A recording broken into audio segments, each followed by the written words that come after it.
Tony, যা কিছু হয়েছে সব কিছুর জন্য আমিই দায়ী।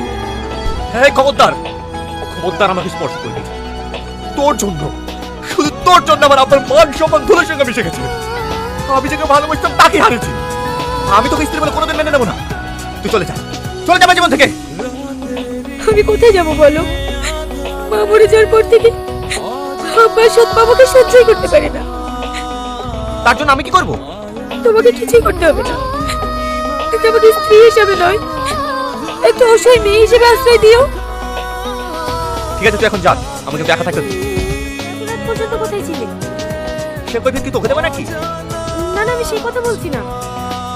আসলে বাড়ির মালিক এসেছিল, ভাড়া চাইছে।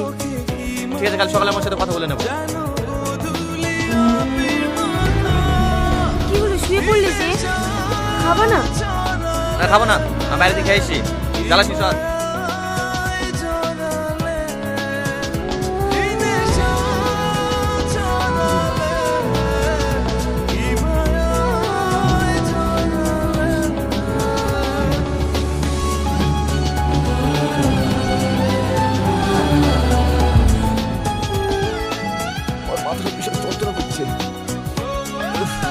ঠিক আছে, আমি এক্ষুনি তোমার মধ্যে বীজ দিয়ে মালিশ করতেছি।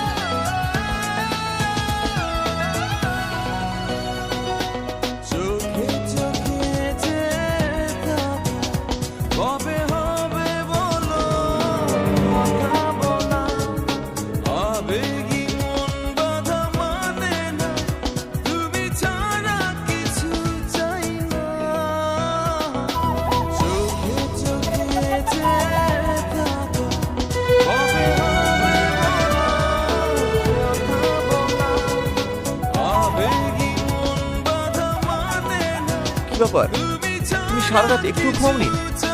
স্বামীর সেবা করার সুযোগই তো পাইনি। একদিন পেয়েছি, কি করে ঘুমাবো বলো?